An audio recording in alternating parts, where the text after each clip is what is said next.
देर शाम होते होते भारतीय जनता पार्टी ने 191 प्रत्याशियों की सूची आगामी लोकसभा चुनाव 2024 के लिए जारी कर दी, जिसमें उत्तर प्रदेश के भी 51 नाम शामिल है। उसमें सबसे प्रमुख वाराणसी से भी नाम का ऐलान किया गया है। तीसरी बार प्रधानमंत्री नरेंद्र मोदी यहां से ताल ठोकेंगे। हमारे साथ बातचीत के लिए कांग्रेस पार्टी के प्रदेश अध्यक्ष अजय राय जी जुड़े, हम उनसे बात करेंगे। अजय जी, पहली प्रतिक्रिया, भारतीय जनता पार्टी की लिस्ट जारी कर दी गई है, कांग्रेस की कब जारी होगी?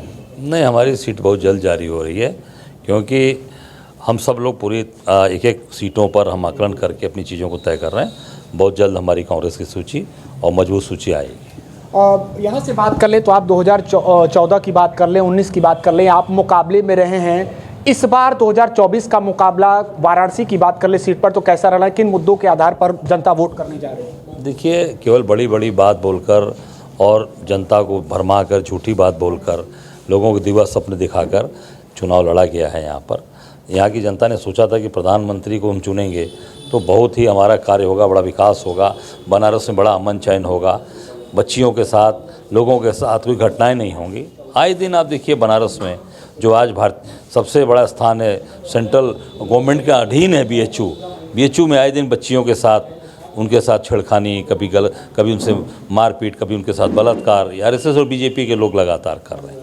मैंने कहा था, मेरे ऊपर FIR भी कराया विद्यार्थी परिषद लोगों ने, और वो निकले भाजपा के लोग निकले, तीनों भाजपा के ही लोग निकले। तो इस तरह की चीज़ें चल रही हैं। बनारस में इन्होंने एक बंदरगाह बनाया है, बंदरगाह से कितनी जहाज़ आई गई आप देख सकते हो।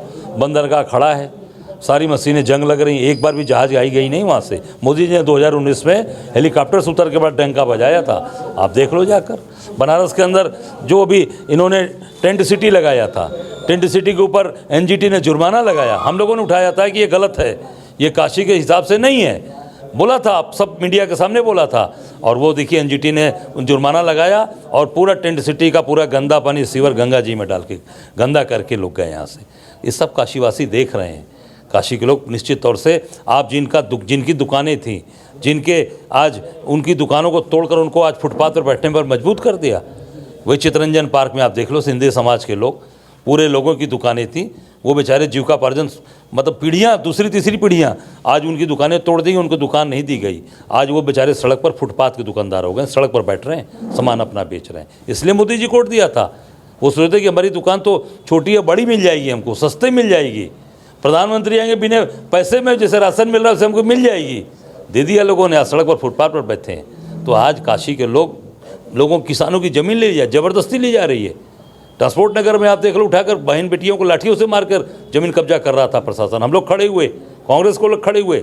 आज वो मामला सुप्रीम कोर्ट में चल रहा है, वहाँ पर भी हम लोगों ने अपना वकील खड़ा किया उन किसानों के साथ। तो इसका जवाब जनता 2024 में कायदे से देने वाली है। आप उत्तर प्रदेश और देश की सियासत को भलीभांति समझ रहे हैं। जिन उम्मीदवारों पर भरोसा जताया गया है वो पुराने हैं, यानी कि कहा जा रहा है कि वो लड़ चुके हैं, चुनाव लड़ चुके हैं, फिर से उन पर भरोसा जताया। अभी आप बातचीत के दौरान कह रहे थे कि कहीं ना कहीं फिर से उन पर भरोसा जताया गया है। क्या ये पार्टी के जो उम्मीदवार हैं वो जीतेंगे आगे चुनाव? देखिए, जो इनके पास बहुत नए उम्मीदवार हैं नहीं, पुराने उम्मीदवार ऐसे लोग हैं जो लड़ने की स्थिति में नहीं है, चल फिर नहीं सका, जैसे चलना फिरना उनका नहीं हो पाता है, उनको भी कैंडिडेट बनाया है भाजपा के लोगों ने। तो मैं समझता हूँ कि निश्चित तौर से अब इनकी विदाई का समय है, विदाई होने वाली है। एक अंतिम सवाल अजय जी, आप उत्तर प्रदेश में भारत जोड़ो न्याय यात्रा हो या चुनावी प्रचार हो, महीनों से कर रहे हैं, जब से जिम्मेदारी मिली है। आपने पहले भी कहा है कि पार्टी जो तय करेगी वो फैसला होगा। क्या वाराणसी से आप ताल ठोकने के लिए तैयार हैं? अरे, मैं काशीवासी हूँ, माँ बाबा विश्वनाथ का भक्त हूँ, माँ गंगा का पुत्र हूँ, बनावटी पुत्र नहीं हूँ, पुत्र हूँ उनका। माँ गंगा के गोद में पैदा हुए, माँ गंगा की गोद में समाएंगे। तो हम लोग काशीवासी कहाँ जाएंगे छोड़कर। पर बाकी पार्टी को तय करना है, पार्टी का जो निर्णय होगा वो हम सब मानेंगे और ताकत के साथ लड़ाई होगी। उत्तर प्रदेश में आप सक्रिय रहे हैं, आपने भारत जोड़ो न्याय यात्रा हो या अन्य चुनावी सभाएं, उसको बड़ी अच्छी तरीके से लीड किया, तो इसलिए माना जा रहा है कि आप बेहतर तरीके से मुकाबला कर लेंगे। इसलिए बेहतर तरीका होगा कि बेहतरीन तरीका होगा, वक्त बताएगा, पार्टी का निर्णय आने दीजिए। अंतिम सवाल, मुकाबला कितना दिलचस्प होगा? अगर कोई भी रहता है, महागठबंधन का यहाँ से कोई भी प्रत्याशी रहता है, सपा यहाँ पर उम्मीदवार नहीं उतार रही है, कांग्रेस पार्टी की सीट है, मुकाबला कितना दिलचस्प? इस बार बनारस इतिहास लिखेगा, मैं इतना ही कहना चाहूँगा। इस बार बनारस इतिहास लिखेगा। तो ये थे हमारे साथ बातचीत के लिए कांग्रेस पार्टी के प्रदेश अध्यक्ष अजय राय जी, जिन्होंने कई सवालों पर हमारे जवाब दिया है।